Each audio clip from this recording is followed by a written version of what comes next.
Bismillah.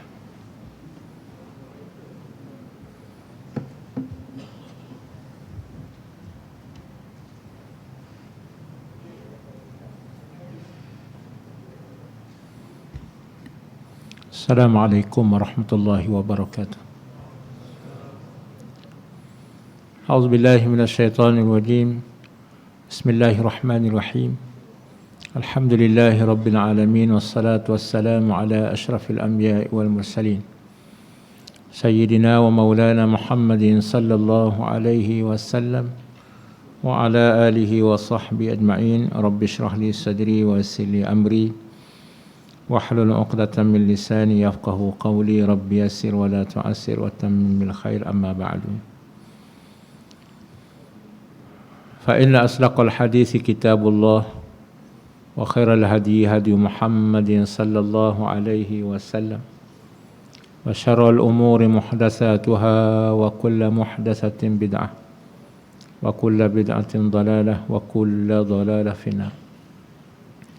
Alhamdulillah, tuan-tuan muslimin muslimat, hadirin hadirat, tetamu Allah, tetamu Ramadan yang dimuliakan oleh Allah Subhanahu wa taala sekalian. Pada malam ini kita masuk kepada marhalah yang kedua, iaitu wa awsatuhu maghfirah. 10 rahmat telah berlalu, masuk kepada 10 yang kedua, keampunan daripada Allah Subhanahu wa taala. Dan berbaki lagi mungkin 19 hari ataupun 20 hari. Maka 10 hari marhalah ataupun peringkat yang ketiga, itqum minan nar, iaitu kelepasan daripada azab neraka Allah Subhanahu wa taala. Jadi kita mohon pada Allah, Allah terima amalan kita. Ya, Allah redha kita sepanjang Ramadan dan kita lakukanlah sebanyak mungkin ibadah. Tingkatkan ibadah kita kepada Allah Subhanahu wa taala. Jadi pada malam ini sedikit perkongsian. Saya sedut sedikit apa yang disebut oleh Imam Ibn Hajar Al-Asqalani dalam kitab beliau, Peringatan dan Persiapan untuk Mati. Dibawa satu hadis Nabi sallallahu alaihi wasallam.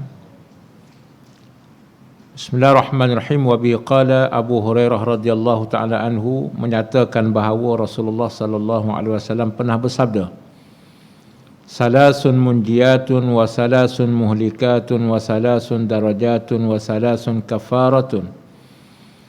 Ammal munjiyatu fa khasyatullahi ta'ala fis sirri wal alaniyah wal qasdu fil faqri wal ghina wal adlu fil ghadabi wal ridha.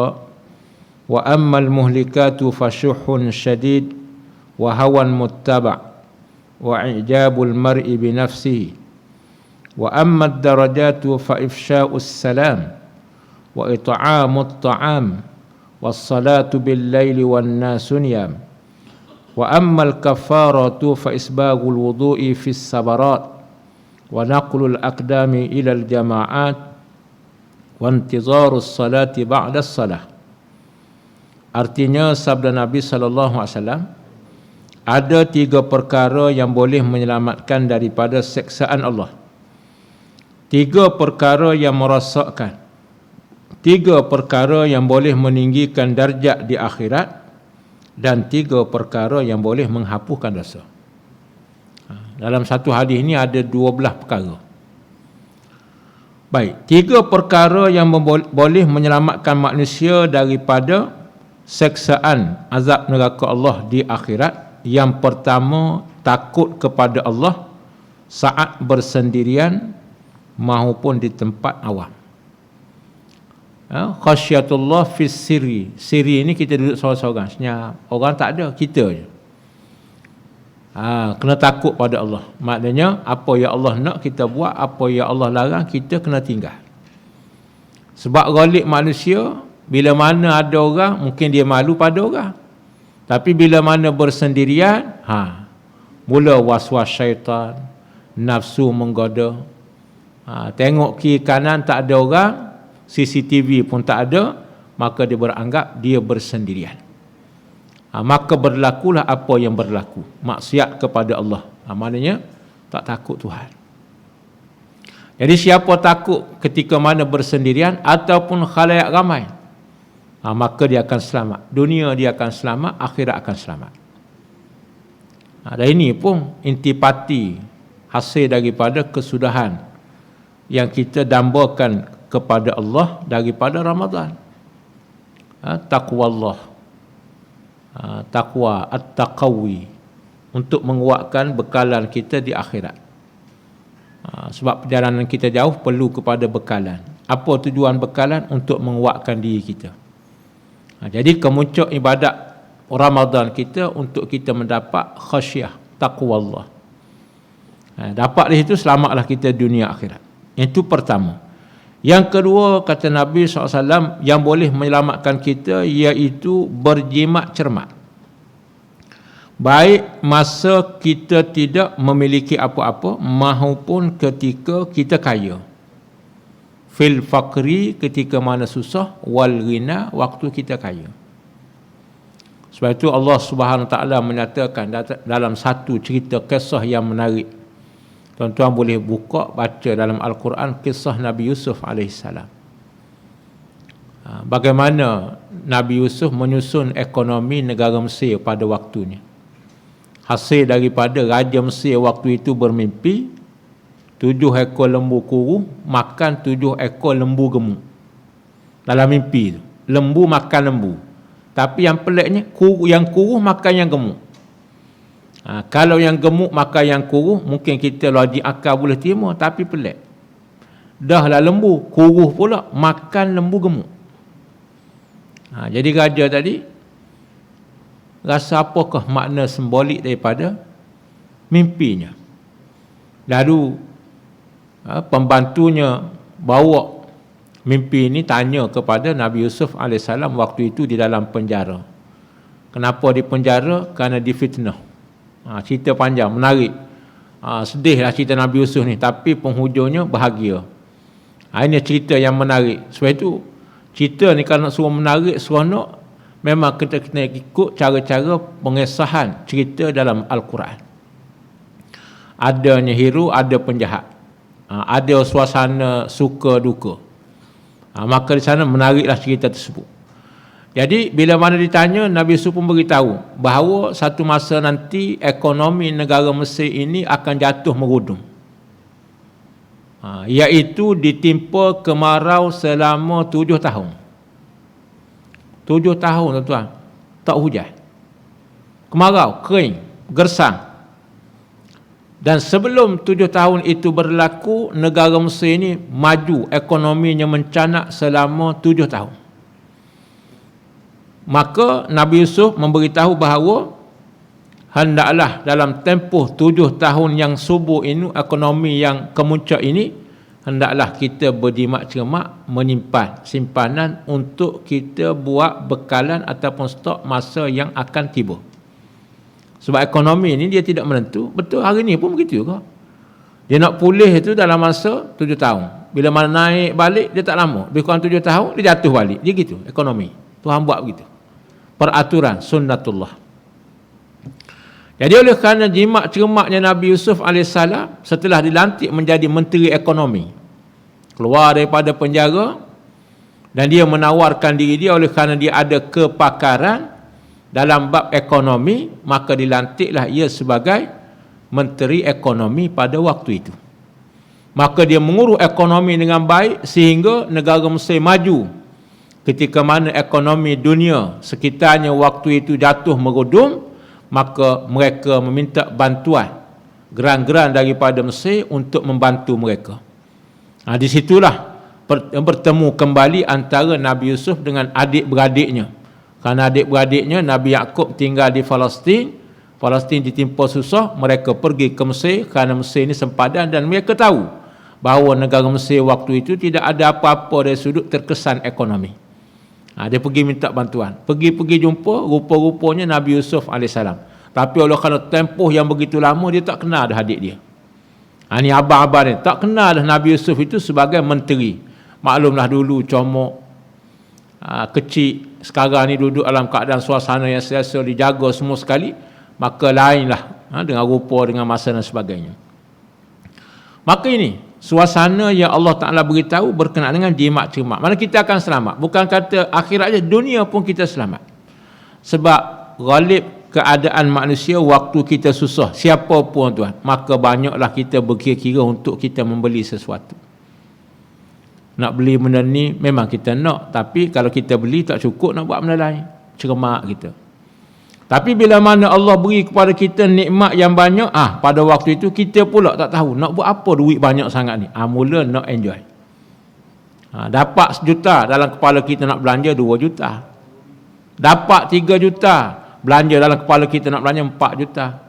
Jadi maknanya dari sudut jimat cermat tu, kadang-kadang kita melebihi daripada apa yang kita dapat. Kenapa? Kerana kita rasa duit kita banyak. Sebab kita hari ni tuan gaji 4-5 ribu pun, 2-3 ribu ni kalau di Kuala Lumpur tu pakai miskin lagi, asnah zakat lagi. Jadi kalau gaji 4-5 ribu, 10 ribu tu agak selesa sedikit. Mana kita jimat cermat lah. Tapi kalau orang gaji hari-hari 200-300 ribu tuan, tu sebulan 45 ribu, 15 ribu, 20 ribu. Orang gaji satu hari 300-400 ribu sehari. Orang berniaga juta-juta. Duit tak nak buat apa, punyalah banyak. Di situlah kadang-kadang manusia lupa, mula nak enjoy. Makan tu makan, hidup pun tunggalang habis dah. Pasal apa? Dah kaya. Orang ini Nabi kata kalau begitulah keadaan kita ataupun sesiapa pun tak selamat. Betul kita nampak dia mewah, dia hebat waktu itu. Satu masa tengok, jumpalah dia. Ini Nabi SAW beritahu. Maknanya jimat cermat ni bukan kata waktu kita susah, waktu kita berada pun perlu kepada jimat cermat. Jangan sampai kedekut pula. Punyalah cermat kedekut. Allah. Jangan begitu pula. Itu yang kedua. Yang ketiga, manusia boleh jadi selamat, kata Nabi SAW, iaitu berlaku adil pada waktu saat kita redha dan waktu kita marah. Suka tuan, waktu biasa, waktu kita tidak marah, mungkin kita mampu berlaku adil. Tapi waktu marah, jarang orang boleh berlaku adil. Lepas tu dalam fiqhul islami, dalam bab jinayah ataupun bab qadah, kehakiman. Jadi hakim itu dilaranglah kalau boleh waktu dia terlalu gembira ataupun terlalu sedih untuk masuk dalam perbicaraan dan menjatuhkan satu-satu hukuman. Ini tidak digalakkan dalam Islam.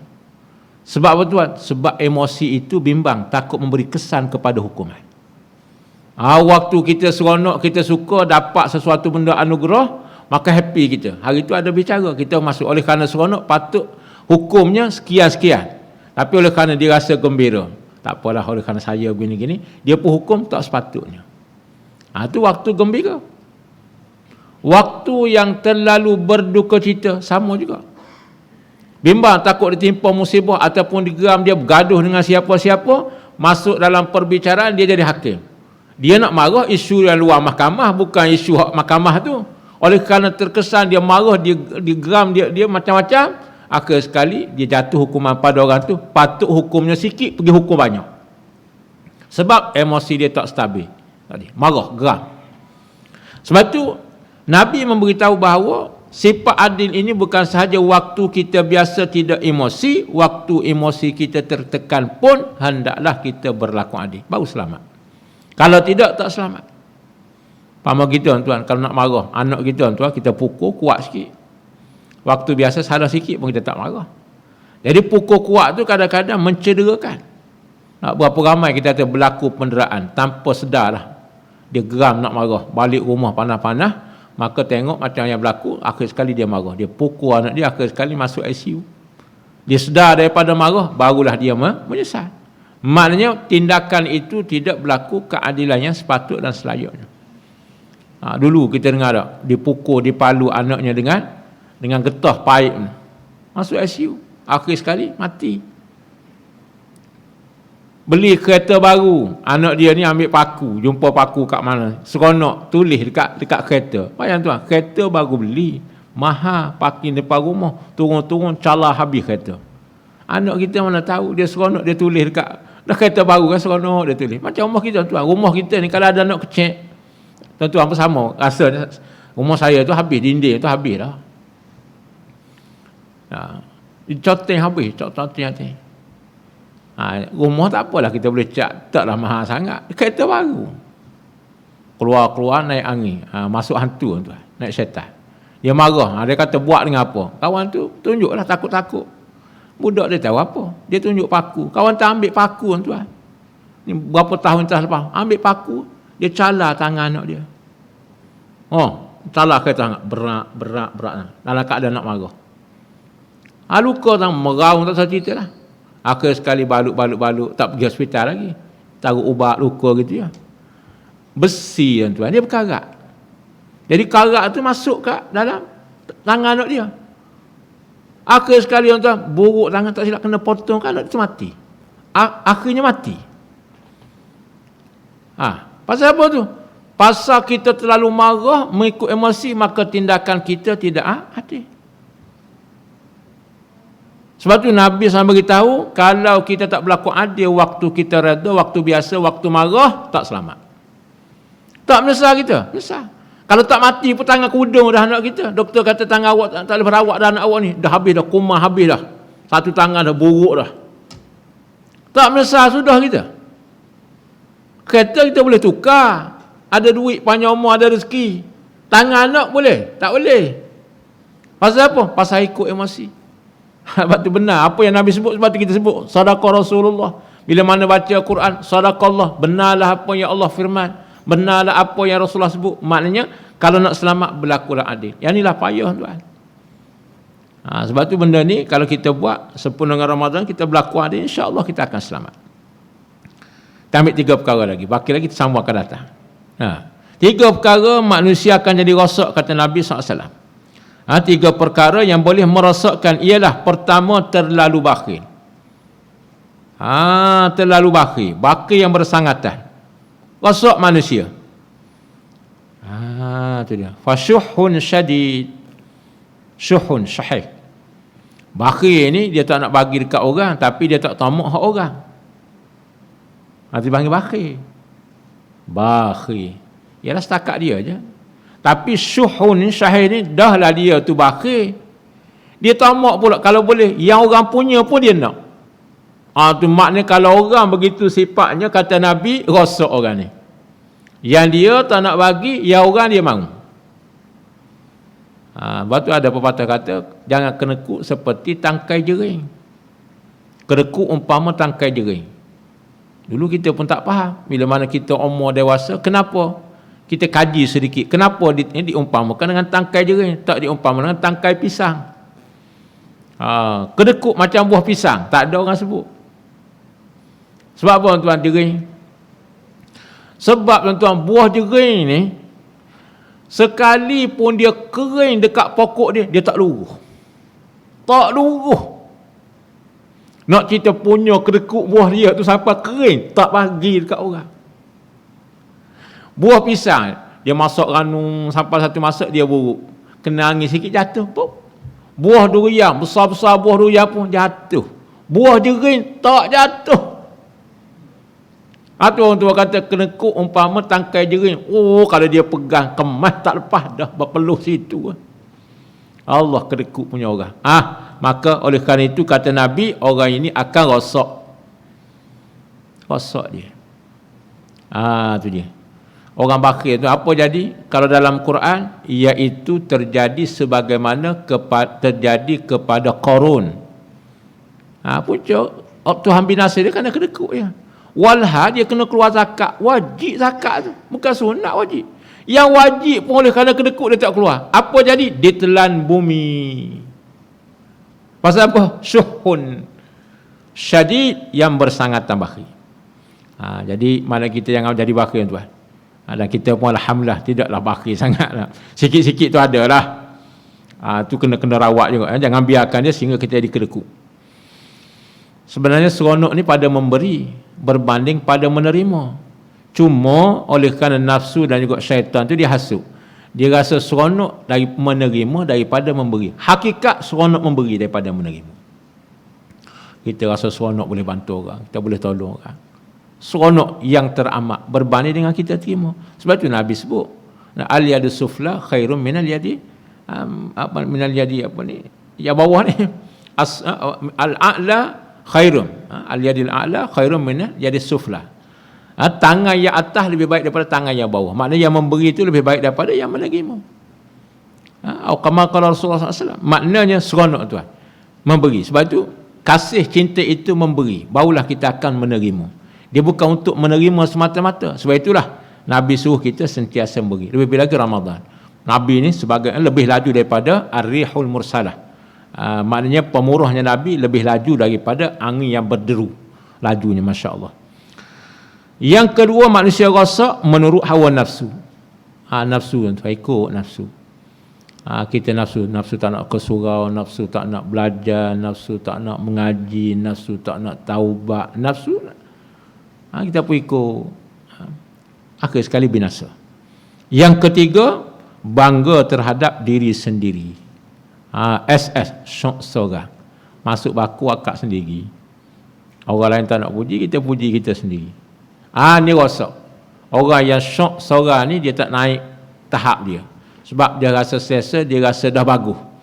Orang yang berjaya tu sebab dia rasa dia lemah, dia kurang, dia perlu tambah. Sebab tu dia berusaha untuk naik. Bila mana dia rasa sudah memadai, sudah cukup, maka orang tu tidak akan naik pelestari kehidupannya, makam dia, nafsu dan sebagainya.